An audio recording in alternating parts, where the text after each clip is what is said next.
Hi,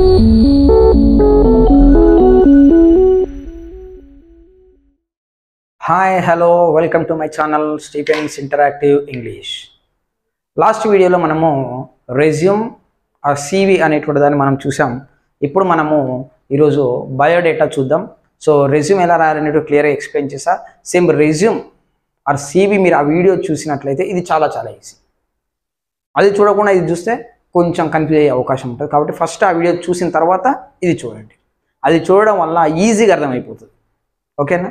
so చూడండి వల్ల అది చూడండి, తర్వాత ఈ వీడియో చూడండి.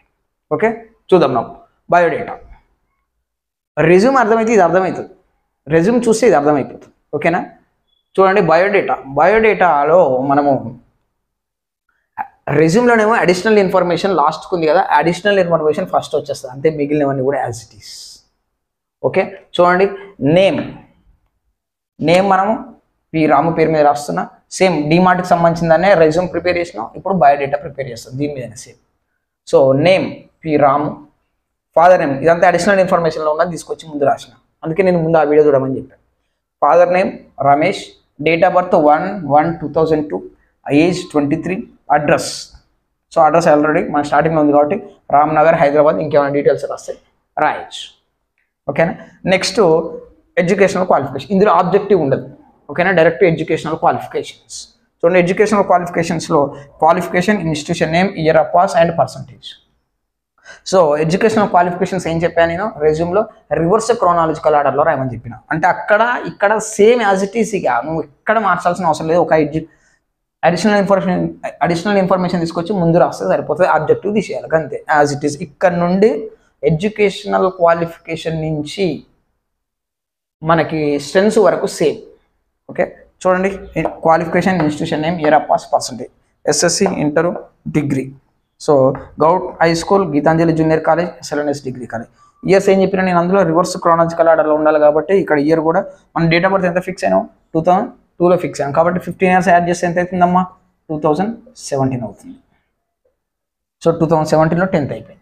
ఇంటర్ ఎప్పుడు అయిపోతాయి, 2017 to 19. మళ్ళీ డిగ్రీ ఎప్పుడు స్టార్ట్ అయితే 19లో స్టార్ట్ అవుతుంది, 19 నుంచి 2022. ఓకే, పర్సంటేజ్ 90, 95, 96 మీ ఇష్టం, ఎంతైనా మీరు రాయొచ్చు. సో ఇక్కడ మనకి ఏజ్ అడిగితే ఏజ్ని బట్టి డేట్ ఆఫ్ బర్త్ ఫిక్స్ చేయండి. ఏజ్ అడగలేదు అనుకున్నప్పుడు మనం నచ్చిన డేట్ ఆఫ్ బర్త్ ఫిక్స్ చేసి 2025 లోపు మన వర్క్ ఎక్స్పీరియన్స్ కూడా కంప్లీట్ అయి ఉండాలి. అది దాటిపోదు. 2026 to 27 రాస్తున్నమాట ఆన్సర్ రాంగ్ అని అర్థం. ఓకేనా? 2025 లోపు 24 వరకు రాసినా నో ప్రాబ్లం ఎక్స్పీరియన్స్, కానీ 2025 లోపే ఉండాలి వర్క్ ఎక్స్పీరియన్స్ అండ్ ఈ యొక్క ఇయర్ ఆఫ్ పాస్ అనేటువంటి. ఓకే, సో నెక్స్ట్ మనం ఎడ్యుకేషనల్ క్వాలిఫికేషన్ నుంచి సేమ్ అని చెప్పినా నెక్స్ట్ వర్క్ ఎక్స్పీరియన్స్ చూద్దాం. ఇక్కడ వర్క్ ఎక్స్పీరియన్స్ ఆల్రెడీ మనము రెజ్యూమ్లో రాస్తాం కాబట్టి సేమ్ అదే విధంగా రాస్తే సరిపోతుంది. మనకు 2022కి డిగ్రీ కంప్లీట్ అవుతుంది కాబట్టి ఇంకా 25కి 3 years ఉంటుంది కాబట్టి మనము 3 years experience in Uppal DMart అని రాస్తే సరిపోతుంది. ఓకేనా? ఇక్కడ డిమార్ట్ అని రాసినా మీరు అక్కడ అడ్వర్టైజ్మెంట్ లేదు ఉంటే దాని పేరు రండి, మీకు నచ్చిన ఒకటి క్రియేట్ చేసుకోండి, నో ప్రాబ్లం. మీ పేరు మీద కూడా ఒకటి ఓపెన్ చేయండి డిమార్ట్. ఓకేనా? నెక్స్ట్ టెక్నికల్ స్కిల్స్, సేమ్ అక్కడ టెక్నికల్ స్కిల్స్ ఇక్కడ టెక్నికల్ స్కిల్స్ సేమ్ రాయండి, మార్చకండి. కాకపోతే అక్కడ నేను ఏం రాసిన టెక్నికల్ స్కిల్స్ కింద రాసిన, ఇక్కడ ఏం రాస్తాను దీనికి ఎదురుగా రాస్తాను, ఇలా రాస్తే నీట్గా కొంచెం డిఫరెన్స్ కనబడాలని రాసిన. So MS office, PGDCA, C language, C++, Java, Oracle. Okay, అలా. నెక్స్ట్ సెన్స్ కూడా సేమ్ అండి, చూడండి. కాకపోతే సైడ్ హెడింగ్కి ఎదురుగా రాసిన, మీరు కూడా అట్నే రాయండి, నీట్గా కనపడుతుంది. Good communicator, hard worker, problem solver, team spirit. అంటే ఇక్కడ రెజ్యూమ్కి బయోడేటాకి డిఫరెన్స్ కనబడాలి కాబట్టి నేను ఈ విధంగా రాయడం జరిగింది. ఓకేనా? So good communicator, hard worker, problem solver, team spirit. Next language known అంటే ఏంటి, తెలుగు, హిందీ, ఇంగ్లీష్. చూడండి అడిషనల్ ఇన్ఫర్మేషన్ ఎక్కడికి వచ్చింది, మనకి స్టార్టింగ్లో వచ్చింది ఓన్లీ లాంగ్వేజ్ నోన్ ఒకటి, లాస్ట్ తర్వాత ప్లేస్, డేట్, తర్వాత సిగ్నేచర్ కాడ రామాన్ సిగ్నేచర్ వేస్తే సరిపోతుంది. ఓకేనా? సో బయోడేటా కూడా సింపుల్గా ఎక్స్ప్లెయిన్ చేసిన నేను అనుకుంటున్నా. రెజ్యూమ్ అర్థమైతే బయోడేటా అర్థమవుతుంది కాబట్టి ఫస్ట్ మీరు బయోడేటా చూసే వీడియో కంటే ముందు రెజ్యూమ్ని చూడండి, రెజ్యూమ్ చూసిన తర్వాత బయోడేటా చూడండి, చాలా సింపుల్గా అర్థమవుతుంది. I hope you all got it. Thank you all and all the best for your exams. Thank you.